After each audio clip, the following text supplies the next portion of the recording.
सदा प्रणाम। मैं हूं हिमांशु द्विवेदी और आपका स्वागत है हमारे खास कार्यक्रम ई सार्थक संवाद में।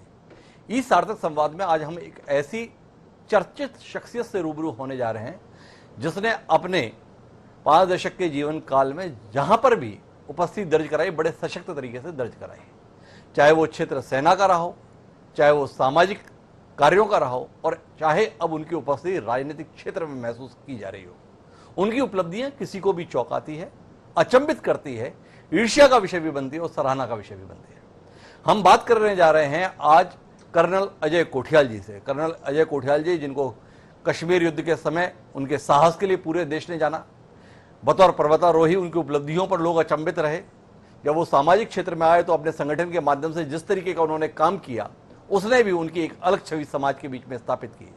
और अब बमुश्किल 4 महीने 6 महीने पहले उन्होंने राजनीतिक क्षेत्र में कदम रखा। लोग अपना पूरा जीवन लगा देते हैं, एक पार्षद पद के लिए विचारणीय नहीं बन पाते हैं, और कर्नल अजय कोठियाल बमुश्किल 4 महीने पहले सियासत में आए।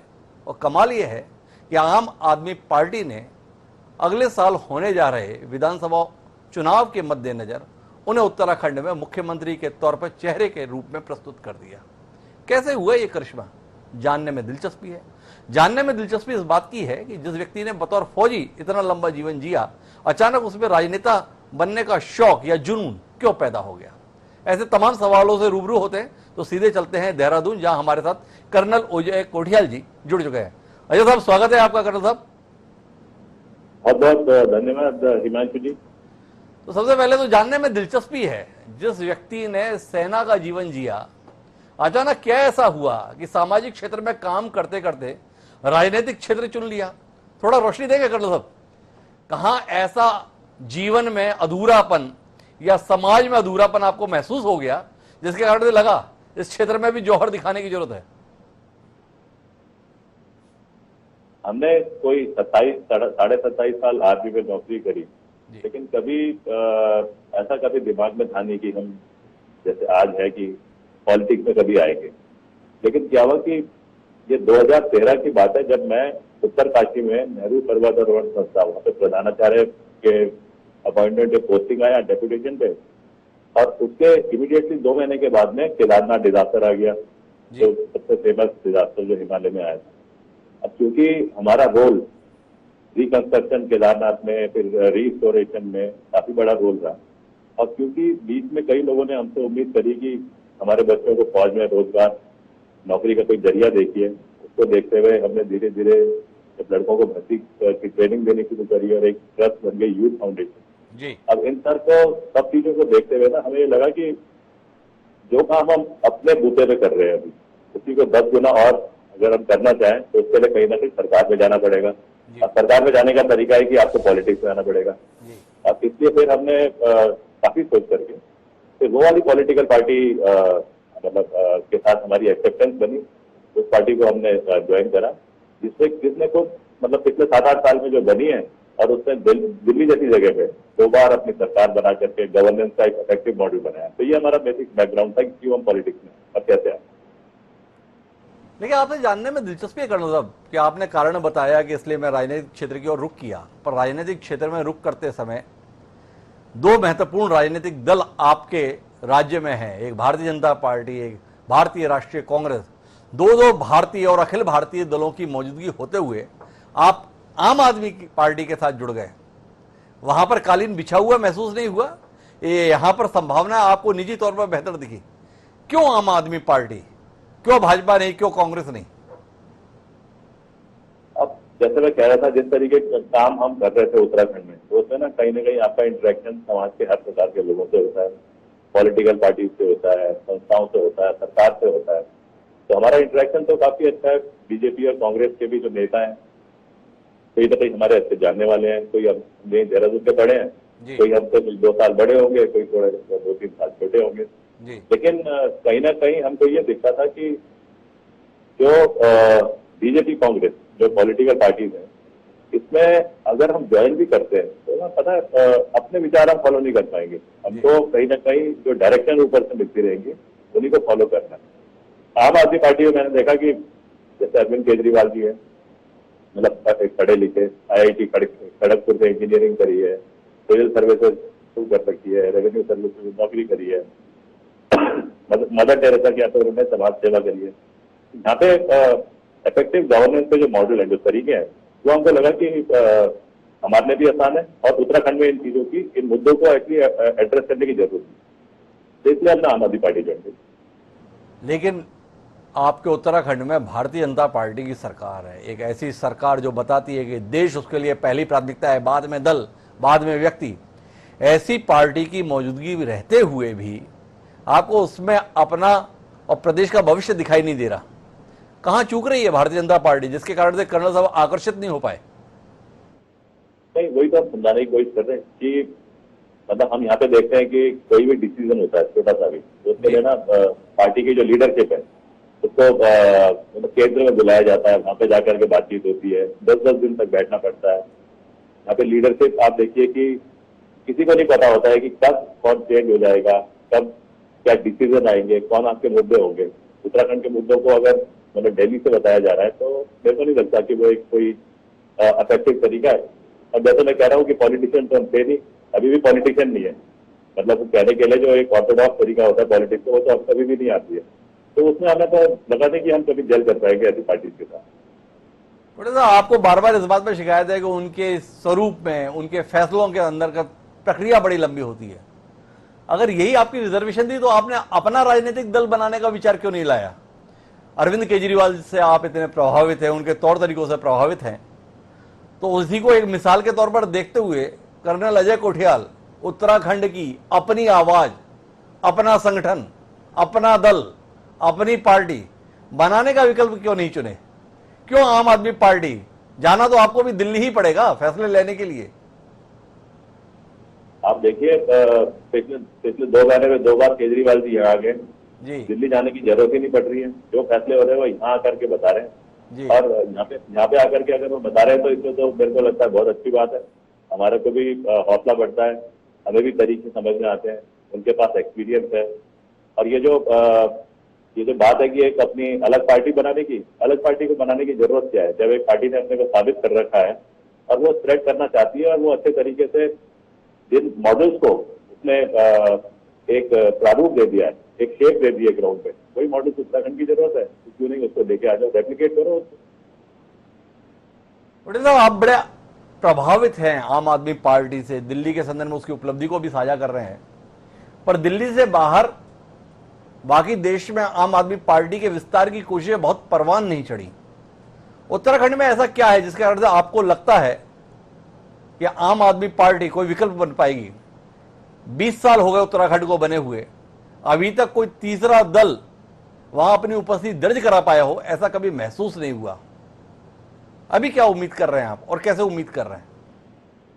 आप देखिए, ये जो जब आप ना लोगों से इंटरेक्ट करें, आप रिमोट एरियाज में जाइए, हिल्स में जाइए, यहाँ के जो प्लेन्स हैं, रिमोट एरियाज हैं जहाँ पे कि जनरली ऐसा लगता है कि लोगों को ना जानकारी नहीं होती। अब मैं इतना मूवमेंट जो कर रहा हूँ, मेरे को तो दिखता है कि लोग मतलब बीजेपी की अभी जो गवर्नेंस है उससे भी खुश नहीं है। कांग्रेस वो कह रहे हैं कि अगर आएगी भी तो मतलब फर्क क्या पड़ गया पिछले 20 साल में, कभी एक पार्टी रहती है, कभी दूसरी पार्टी रहती है। एक वो तीसरा विकल्प जरूर देख रहे हैं। तीसरे विकल्प में क्योंकि उत्तराखंड के इतने सारे लोग आज दिल्ली में सेटल हो रखे हैं, अब वो लोग भी इनपुट देते हैं। अब मोटी जानकारी ना सबको है कि आम आदमी पार्टी ने कौन से मुद्दों को दिल्ली में इफेक्टिव बनाया है। वही मुद्दे आज यहाँ की जरूरत है। हेल्थ हो गया, एजुकेशन हो गया, 2 मेजर मुद्दे हैं जो कि आम आदमी पार्टी का तो उसमें मतलब कोई क्वेश्चन नहीं कर सकता जो दिल्ली में आ रहे हैं। तो जब ये सब चीजें देखी जा रही है तो लोग एक्सेप्ट भी कर रहे हैं, एक्सेप्टेंस हमारी बढ़ रही है।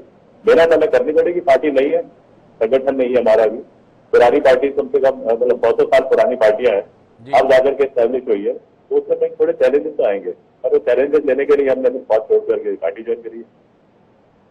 तो कर्नल साहब थोड़ा रोशनी दीजिए ना, 20 साल हो गए उत्तराखंड को बने हुए, बड़े संघर्ष के बाद और बहुत सारे सपनों के साथ ये राज्य अस्तित्व में आया था। 2 दशक में ऐसा क्या है जो सपना पूरा नहीं हुआ? वो कौन से क्षेत्र हैं जहां पर आपको लगता है कि काम हो जाना था पर हुए नहीं? आप तो घूम रहे हैं बहुत। देखिए क्या है, एक आंदोलन, बड़ा आंदोलन हुआ जी, क्योंकि उस टाइम पे यूपी में जब हम लोग ये जो एरिया है जिसको अब हम उत्तराखंड बोलते हैं, जी, जब यूपी में था तो उस टाइम लगता था कि यूपी पूरा फोकस इस तरफ नहीं दे पा रहा है। मतलब कहीं ना कहीं उत्तराखंड रीजन को लगता था कि हम लोग पीछे छूटते जा रहे हैं, तो तब आंदोलन हुआ, उत्तराखंड अलग बना। आज 21 साल, 20.5-21 साल हो गए बने हुए। लेकिन आप देखिए, अगर बात करें कि पहाड़ों से पलायन हो रहा है, अच्छाई के लिए पलायन हो रहा है तो कोई बुराई नहीं है, लेकिन अगर बेसिक जो रिक्वायरमेंट होती है जो सरकार को देनी चाहिए, अगर उनको नहीं अवेलेबल होने की वजह से पलायन हो रहा है तो वो तो शायद गवर्नेंस फेलियर है। अगर हम बोले कि एजुकेशन, हेल्थ, बिल्कुल यहाँ पे मतलब फील्ड पे तो बिल्कुल ही ठप है जी। अब अगर ये वो वाले मुद्दे हैं, क्योंकि जब उत्तराखंड अलग हुआ तो हर कोई चाहता था कि हमारे को ये मूलभूत सुविधाओं में ये चीजें भी मिलनी चाहिए। रोजगार, आज हर कोई बेरोजगार युवा जो है, हर कोई इस नजर से देखता है कि मेरे को भविष्य में करना क्या, ये पता ही नहीं होता। सरकार में जो नौकरी है वो नौकरियां नहीं निकल पा रही। इतना बड़ा हिमालय है यहाँ पे, यहाँ पे गंगा नदी बहती है, यहाँ पे 4 धाम है, लेकिन उसके बाद भी अगर हम ये जो एम्प्लॉयमेंट है ना वो जनरेट नहीं कर पा रहे, तो कहीं ना कहीं तो हमारी इफेक्टिव गवर्नेंस में एरर बड़ी सी आ गई है। एक उत्तराखंड में राजनीतिक स्थिरता बड़ा विषय रहा। पार्टियां स्पष्ट तौर पर बहुमत के साथ आई, पर कोई मुख्यमंत्री अपना कार्यकाल पूरा नहीं कर पाता। क्या है आपके राज्य में जिसमें लोग मुख्यमंत्री बन तो जाते हैं पर बने नहीं रह पाते? थोड़ा इस पर भी कुछ दृष्टि देंगे कर्नल साहब आप? मतलब बहुत ज्यादा पॉलिटिकल पार्टीज कैसे डिसीजन लेती है, कैसे प्लान करती है, ये तो मेरे को आइडिया नहीं है। पर ये जरूर है कि आदमी ना यहाँ पे मतलब अपनी काबिलियत दिखाने की जगह वो दिखाने की कोशिश करता है कि मेरे पास कितना सपोर्ट है, कैसे मैं अपनी मतलब लीडरशिप को हाईलाइट कैसे कर सकूं, और उस सपोर्ट को लेकर के वो फिर अपना क्लेम करता है कि मेरे को बनाओ मिनिस्टर, मेरे को बनाओ चीफ मिनिस्टर। तो ये सब चीजें होती हैं, और आदमी की काबिलियत को देखे बगैर जब ये चीजें करी जाती है तो मेरे को लगता है कि कहीं ना कहीं फिर वो टाइम आता है जब लोगों की उम्मीद या पार्टी के अंदरूनी जो इश्यूज होते हैं वो ऐसे बढ़ जाते हैं कि वो मुख्यमंत्री को चेंज कराना पड़ता है। 3 मुख्यमंत्री देख लिए उत्तराखंड ने पिछले 1 साल के तहत, त्रिवेंद्र सिंह रावत, तीरथ सिंह रावत और अब पुष्कर धामी। कर्नल साहब ने तीनों का काम देखा, थोड़ा समीक्षा करेंगे इन नेताओं की कि इन लोगों का बदलना, इन लोगों का आना आपकी संभावनाओं को किस रूप में प्रभावित कर रहा है? देखिए, हमारी संभावना तो मतलब हमारी तो संभावना बढ़ रही है। अब लोगों को भी जब दिखना शुरू हो गया कि एक मुख्यमंत्री थे वो हटे, फिर उसके बाद अचानक उसके बाद दूसरे हट गए, फिर तीसरे आ गए। टाइम कम है, इस टाइम में घोषणाएं करी जा रही है कि एम्प्लॉयमेंट भी जनरेट करेंगे, तो लोग तो आप समझदार हैं कि 4.5 साल हो गए, 6-7 महीने बचे हुए। 4.5 साल में जब नहीं हो पाया और 6 महीने में अगर बोलने की बात हो रही है तो वो तो फिर ना इलेक्शन को देखते हुए हो रही है। और उसमें हमें कोई डाउट नहीं है। अगर आप बोले कि केदारनाथ पुनर्निर्माण है वो खाली अजय कोटियाल नहीं, लेकिन टीम अजय कोटियाल ने तो करा है, और वो एक इफेक्टिव मॉडल है जो वाकई में साबित हो रखा है। यूथ फाउंडेशन से इतने सारे 10,000 प्लस लोग आज नौकरी में जा चुके हैं, तो एम्प्लॉयमेंट तो हमने जनरेट करा है, तरीका करा है, और वो सब हमने तब करा जब हम गवर्नमेंट भी नहीं थे। तो लोगों को तो उम्मीद है कि जब बगैर सरकार में रहे हम चीजें कर सकते हैं, तो सरकार में आने के बाद क्यों नहीं हम चीजों को ज्यादा बढ़ा पाएंगे। एक बात जानने में दिलचस्पी है, आपकी 3 बड़ी घोषणाएं आपकी पार्टी की। एक कि अगर हम सरकार बनाए तो 300 यूनिट बिजली फ्री देंगे, दूसरा सीएम के तौर पे आपका चेहरा होना, और तीसरा ये कहा गया है कि उत्तराखंड हिंदुओं की आध्यात्मिक राजधानी बनेगा। ये फ्री बिजली, आप तो फौजी आदमी रहे हैं, फ्री के खेल में कहां पड़ गए? क्या आपको लगता है ये मुफ्त मुफ्त मुफ्त? आप जैसे लोग भी अगर इसी रास्ते पर चलेंगे तो जो घाघ राजनीतिज्ञ हैं और आप जैसे फौजी हैं, अंतर कहां रह गया? ये जो बिजली जनरेट होती है जी, हमारे देश में एक जो डैम है जिसका नाम है टिहरी डैम जी, वो उत्तराखंड में है जी, अनफॉर्चुनेटली उत्तराखंड बनने के बाद उत्तराखंड सरकार ने वो पैरवी ठीक से नहीं करी और वो यूपी का हो गया। जी, तो है तो उत्तराखंड की जमीन पे, लेकिन है वो उसका जो हक हकूक है वो यूपी के पास में। जी, अब वहां से बिजली जनरेट होती है। जब ये डैम बना था तो वहां पे 2 नदियां होती थी, गंगा और विलंगना। उनके संगम में पानी रोका गया, और पानी रोक करके फिर वो एक बड़ा रिजर्वायर क्रिएट करा गया जिससे हम आज बोलते हैं टिहरी झील। टिहरी झील जब बनी तो उसके नीचे कोई 200-250 गांव है जिनको कि विस्थापित करा गया। अब आप देखिए, वो लोग जब विस्थापित करे गए उस इलाके से तो कितनी भावनाएं उनकी जो छोड़ी उन्होंने। उनके वहां पे परदादा दादा रहते थे, वहां पे उनके खेत होते थे, वहीं पे आदमी पैदा होता था, वहीं पे वो जलाया भी जाता था, वहीं पे देवी देवताओं का उनका स्थान है। फिर भी लोगों ने मतलब फाइनली उस इलाके को छोड़ा। उस टाइम पे लोगों के साथ में कमिट करा गया कि आपको ना मतलब विस्थापित होने पे जो कंपेंसेशन है वो तो दिया ही जाएगा, साथ में आपको बिजली का भी ये फ्री बिजली दी जाएगी। तो आज ये फ्री बिजली नहीं है, ये तो हक की बिजली है। और इस हक की बिजली को अगर क्लेम हम नहीं करेंगे तो फिर तो हम पिछली 2 सरकारें जो हैं जो 20-21 साल से ऐसी शांत बैठी है, बिल्कुल साइलेंट, हम भी तो उसी तरीके से माने जाएंगे। तो हम तो अगर दुश्मन के इलाके में जाकर के वहां पे लड़के आए तो यहाँ पे हम इस चीज के लिए लड़ रहे हैं। हम कोई इसको जुमलेबाजी नहीं बोल रहे, हमेशा बोल रहे हैं सरकार का ऑब्लिगेशन है जो देना चाहिए सबका। थोड़ा हिंदुओं के आध्यात्मिक राजधानी के कंसेप्ट पर भी प्रकाश डालें, किस दृष्टिकोण से देख रहे हैं? अभी तो आपके राज्य के तमाम पंडे पुजारी सरकार की नीतियों को लेकर धरना प्रदर्शन कर रहे हैं, आप क्या करेंगे? देखो यहाँ पे ना जो पूरे मतलब दुनिया में जो हिमालय का जो पहाड़ है, हिमालय पहाड़ वैसे ही एक स्पिरिचुअल फीलिंग लेकर के इंसान को अपनी तरफ आकर्षित करता है। हिमालय का इंडिया में जो सबसे ज्यादा जमीन का जो हिस्सा है वो उत्तराखंड में। अब हिमालय यहाँ पे, गंगा नदी यहाँ पे बहती है, गंगा, यमुना, गोमती सारी फेमस नदियां। यहाँ पे जो धर्म स्थल है, यमुनोत्री, गंगोत्री, केदारनाथ, बद्रीनाथ, हारी देवी, गोलजू देवता, ये सारे के सारे यहाँ पे हैं। आप इन जगहों पे जब जाते हैं तो वैसी भावना ऐसी हो जाती है जैसे होता ना एक जगह एक magnetic field, magnetic energy, fan energy, वो वाली फीलिंग यहाँ पे आती है। यहाँ पे जब आप अब केदारनाथ मंदिर के बाद चले जाओ, आप वहाँ पे बैठ जाओ, ऐसा सुकून मिलता है कि लगता है कि सारा ना इंसान के अंदर का जो दुख है, जो नेगेटिव एलिमेंट्स है फीलिंग में, वो सारे दूर हो जाते हैं। अब अगर ये सब चीजें अवेलेबल है यहाँ पे, एग्जिस्ट करती है, यहाँ पे परिवारों में क्या होता है, हर एक के ना अपने छोटे छोटे ये है क्या बोलते हैं, अपनी देवियां है, लोकल देवता है, हाथ है अपने, ये तो सब सारे स्पिरिचुअल फैक्टर्स यहाँ पे एग्जिस्ट कर रहे हैं। हम क्या बोल रहे हैं कि इसको हम लीगलाइज करके, इसको हम जब ऑफिशियल शेप देंगे कि ये हिंदुओं की आध्यात्मिक राजधानी बनेगी, तो इसका एक बहुत अच्छे तरीके से हम इसको हाईलाइट कर पाएंगे इंटरनेशनल एनवायरमेंट में। लोगों का आना यहाँ पे बढ़ेगा, रोजगार का तरीका बढ़ेगा। मैं आपको उदाहरण देता हूँ, जो एक इंटरनेशनल ऑर्केस्ट्रा ग्रुप था बीटल्स, किसी टाइम पे बीटल्स आकर के ऋषिकेश के पास में रुके, उस जगह को बोलते हैं 84 कुटी। आप वहां पे जाइए, उसको देखिए, इतनी अच्छी फीलिंग आती है उस जगह की, गंगा की आवाज आती है और हवा की आवाज आती है, भाई कुछ नहीं आता।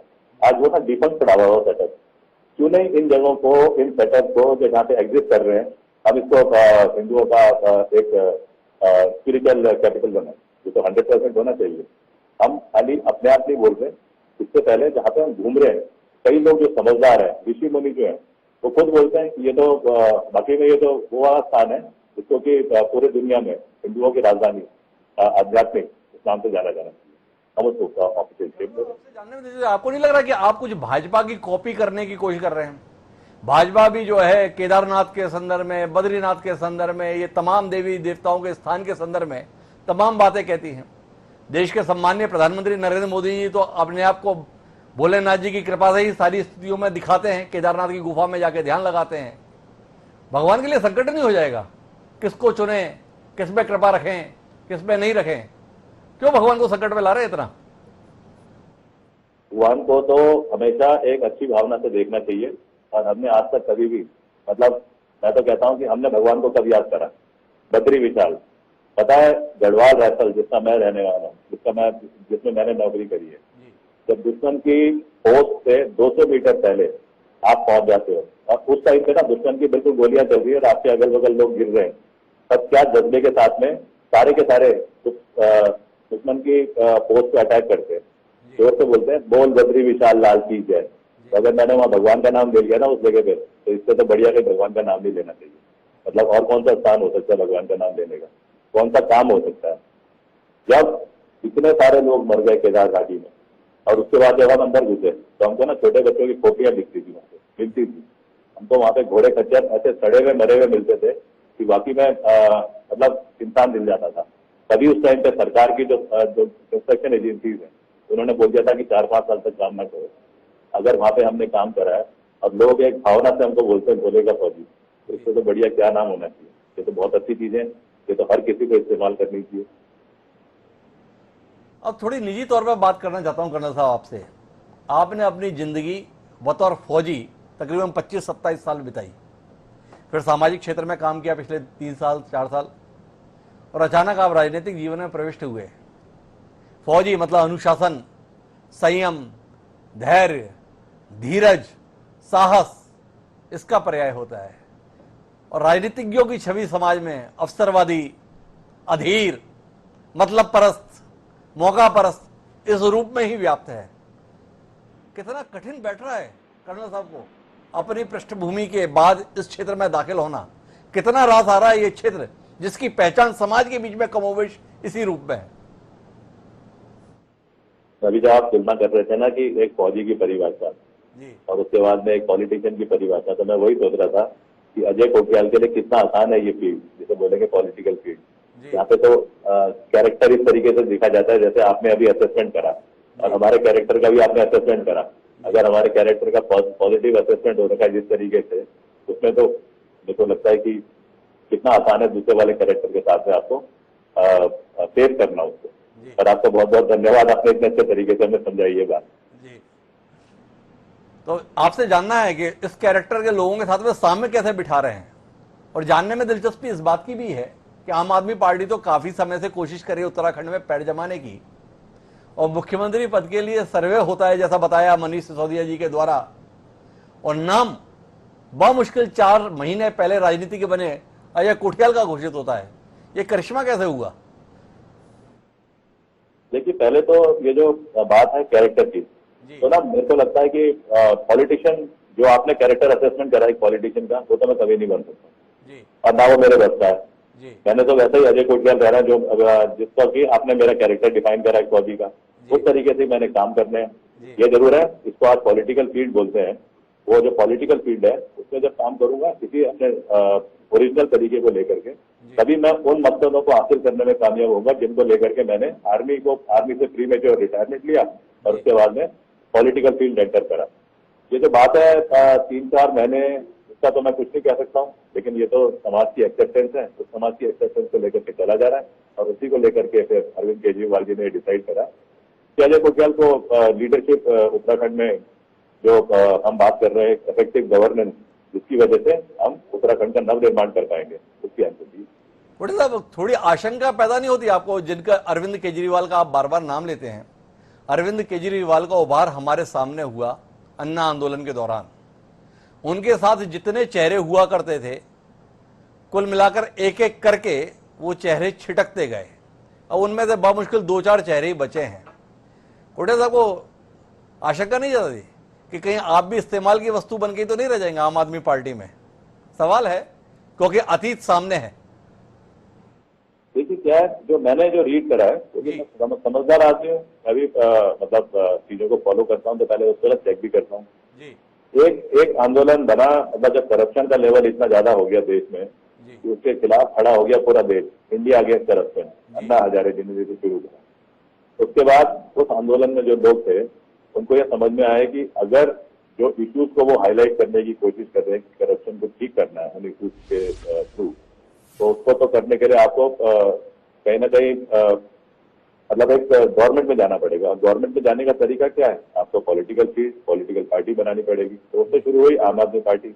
अब उससे पहले ये आंदोलन था, तब उसमें एक जज्बे के साथ जुड़े हुए थे।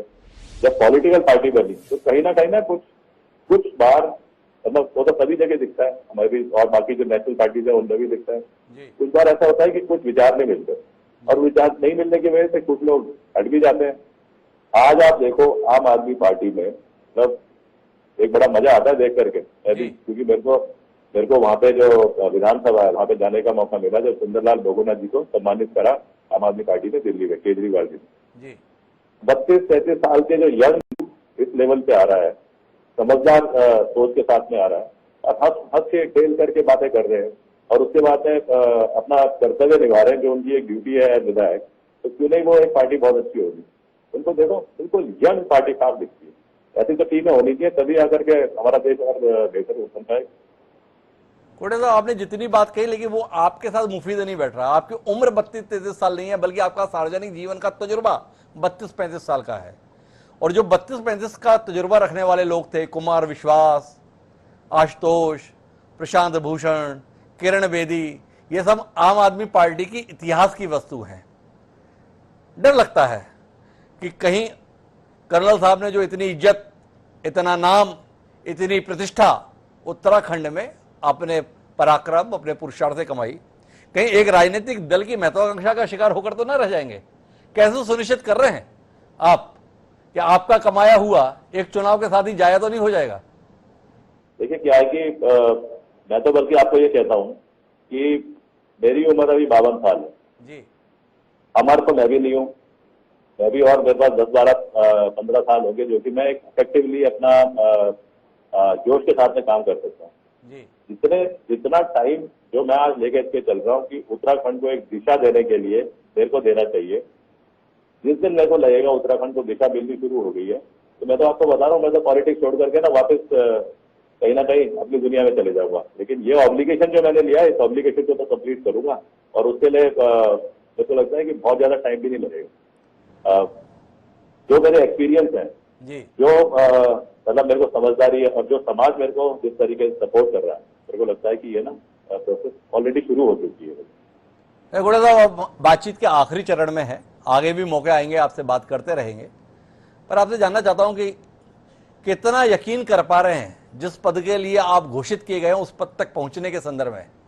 आप आम आदमी पार्टी के मुख्यमंत्री पद के प्रत्याशी बने हैं, 70 विधानसभा सीटों पर चुनाव होना है।